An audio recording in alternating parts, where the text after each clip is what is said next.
Magandang araw po sa kanilang lahat. Mayong adlaw kaninyong tanan, naimbag na aldaw kada kayo amin.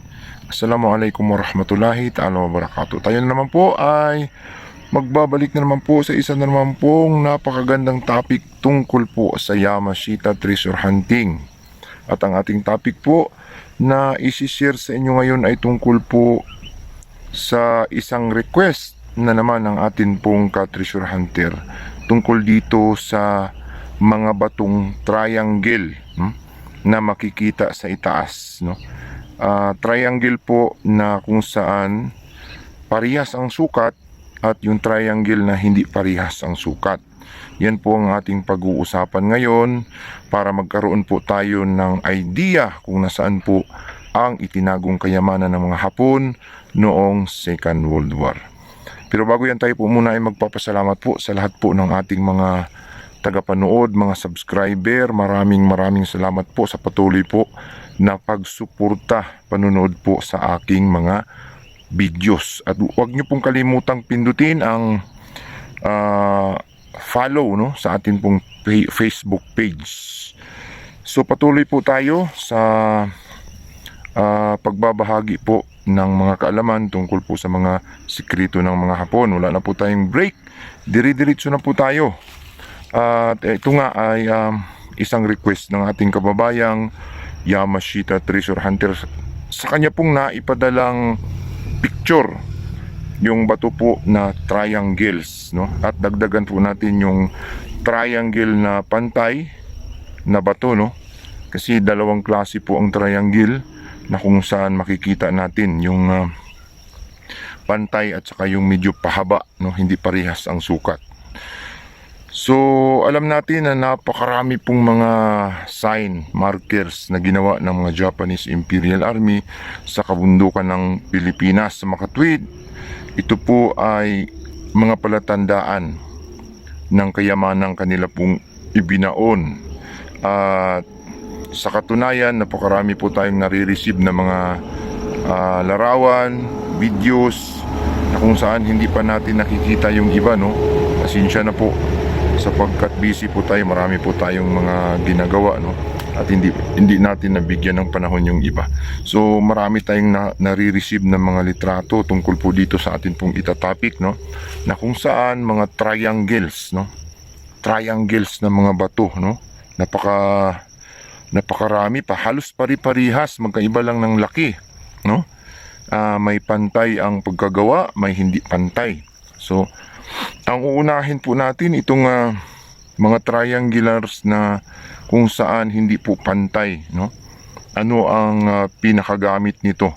Although napakarami pong kahulugan ang mga triangular na mga bato, triangles na mga bato, subalit may tumbok, no? May ipinapahanap siya na isang direksyon, kung isang lokasyon na pwede nating malaman kaagad at magkaroon po tayo ng idea kung saan po tayo magsimula bilang treasure hunter, no?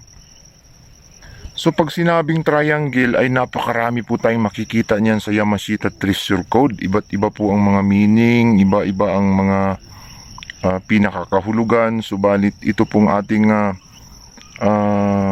isi-share ay kung saan yung tumbok talaga na pwede nating mapaghanapan ng Yamashita treasure, no? So ang mga batong katulad po nito kadalasan ay may mga disenyo, no? May iba't ibang design yung bato na triangle na nasa itaas. Kaparehas ng hugis puso na may mga design, minsan may kanal, may mga kasama pa siyang mga dot at iba't iba rin ang kahulugan. So ito pong triangle na atin pong makikita na bato sa itaas, minsan may maliit at may malaki, no? Na posibleng may kahulugan din ang maliit na triangle at yung malaking triangle. Subalit isa lang ang pinapahanap ng triangle. Isa lang ang pinaka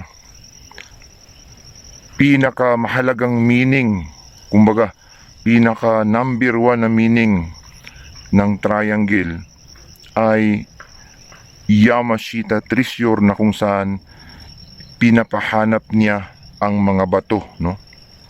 So So bato, laging bato at mga punong kahoy.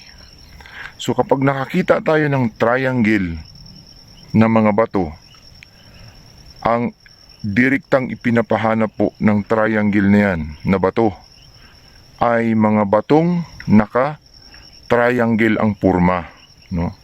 At mga punong kahoy. Kung wala tayong makitang punong kahoy na mga naka-triangle, siguradong bato na mga naka-triangle, no? So yung purma ng bato na triangle ay siya din minsan ang purma ng mga batong na-file o na-posisyon na naka-triangular. Yun po yung ibig sabihin ng triangle na bato na ating makikita. At kadalasang itinuturo ito kapag pahaba yan na triangle na medyo patulis, hindi pantay. Ang tinuturo po niyan ay malapit talaga sa sapa, malapit sa creek, no?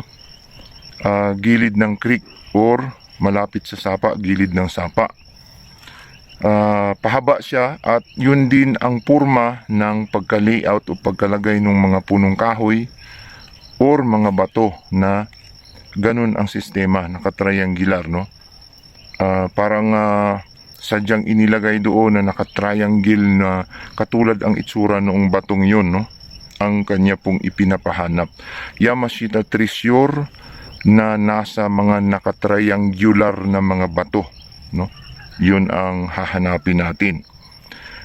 At pagdating natin doon, kapag nahanap na natin itong mga bato na naka-triangular o purmang ganun na triangle na nakita natin, ay may recovery operation, no? Kung saan banda ang Yamashita treasure. Kapag nakakita na tayo ng may naka-triangle na, kapag hindi pantay nga ang triangle, di ba, sa gilid, no? One side, no, nasa gilid ng naka-triangles o naka-triangular na purma ng mga bato. So always na nasa gilid kapag hindi pantay. At yung gitna nung naka-triangle na mga bato, naka-triangle na punong kahoy, ay minsan mayroong pintuan doon ng tunnel, no? Pintuan yun ng tunnel. Yung naka-triangle na mga bato, naka-triangle na puno, nandoon yung pinto at mayroon mga giveaway minsan doon. Doon po sa pintuan. So nakaranas po tayo, mayroon po tayong experience niya na malapit na namin maabot yung giveaway. Subalit na surrender yung ating kasama. Kaya't binalik ang lupa sapagkat hindi rin kasi basta-bastang hayaan na lang yun, makatiwangwang kasi pagmamayari ng government, kaya't tatakpan din pagkatapos. So hindi namin nakuha yon at nakita lang namin na nandoon na, malapit na. So continue tayo sa recovery operation nun, no, na nasa gilid ang deposit at yung giveaway noon nasa gitna. At kapag may mga kasama siyang number 1 na sign na bato, no? Bato siya pero ginawang number 1. At letter D, no, magkasama ito. Number 4, may makikita tayong number 4 na bato, number 1 na bato. So ang pinapahanap noon ay dalawa din. Dalawa pa. Nasa punong kahoy, doon po sa naka-triangle, may isa doon, may sa isang puno, may nakalagay na giveaway o treasure. Doon po inilagay sa loob ng puno. Minsan, yung puno ay mayroong dot, no? May nakakuha na dot. Binarina, minsan 3 inches, no? 2 inches. Yun ay may karga yung loob ng puno or sa ilalim ng puno. Yun po yung letter D o number 1. So pinapahanap the stone and the tree. So dalawa. So may isa pa. So yung nasa gilid na sinasabing may deposit, no, kapag may letter D, number 1, number 4, 4 na treasure, no, sa punong kahoy, sa gitna may giveaway, mayroon din dito sa gilid. At may ipinapahanap siyang puste na ibinaon, kahoy, na hindi natin nakikita. Hidden yun, no? Pag sinabing hidden, yun po yung guide, no?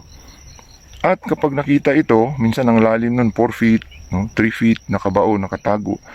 Pag nakita natin, sundan lang yun, yun ang guide ng pinaglagyan po ng kayamanan. Tapos malapit noon, sa gilid noon, sa mga pusting yun, may bato na pinapahanap.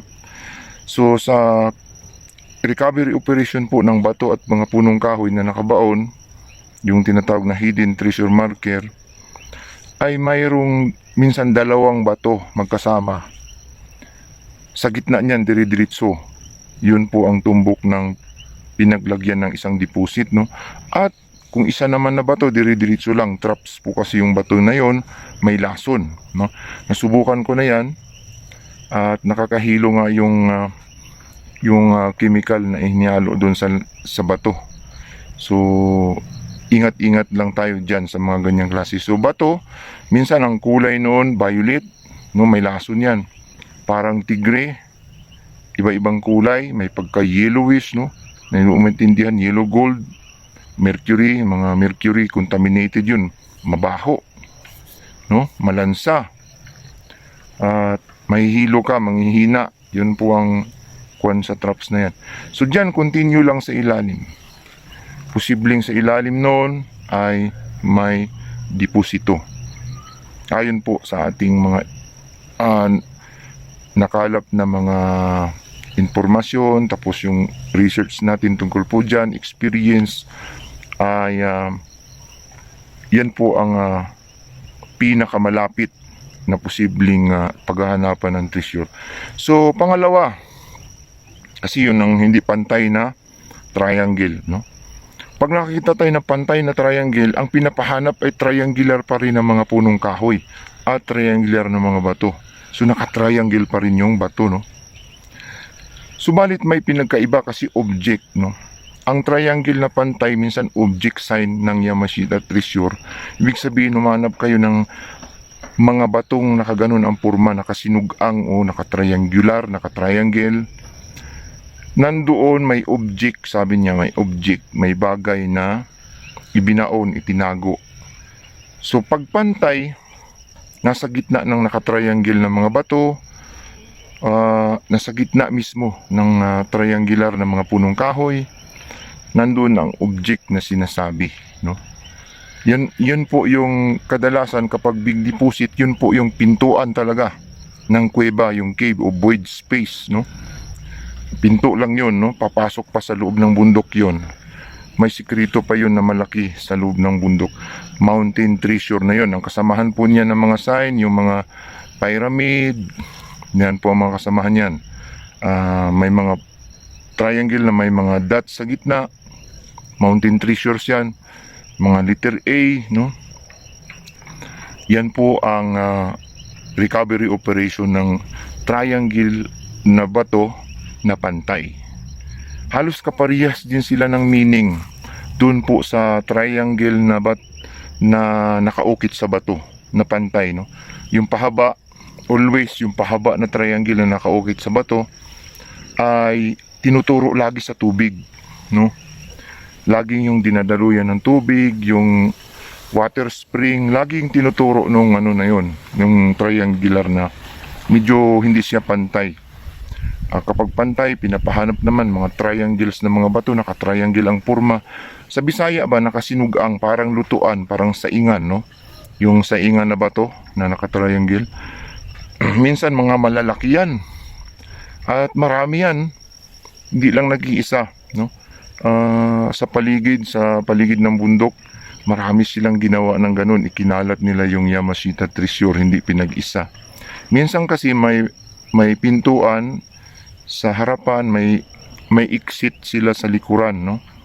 Na ibig sabihin nun, pwedeng daanan sa kabila, pwede ding dumaan sa kabila, pero sinarado na lahat yon. Nilagyan ng lason, nilagyan ng mga batong malalaki, nilak talaga. At siguradong sa kailaliman ng bundok sa gitna ay mayroon talagang void space. Kagaya po nung natuklasan ng mga Amerikano na mayroong parang dome, may kwarto na kapag napasok natin yon ay nandoon po ang nakatagong sikreto ng mga Japanese Imperial Army. So napakagaling po ang mga Japanese dyan paggawa po sa mga paggawa ng mga ganyan, no? Mga drifting style, no? Gagawa sila ng mga space doon sa looban, mga pinatigas nila, pinail ang ano doon, mga batong ginawang konkretong napakatigas, parang bahay, tapos paatras tinakpan nila, nilagyan ng sign, tapos nilagyan ng mga tanim sa itaas, mga batong, mga markers. Yun na po yung Yamashita Treasure, kaya nagkaroon ng mga palatandaan sa itaas. Pero pag nakakita tayo ng palatandaan, hindi ibig sabihin automatic makakuha kagad tayo.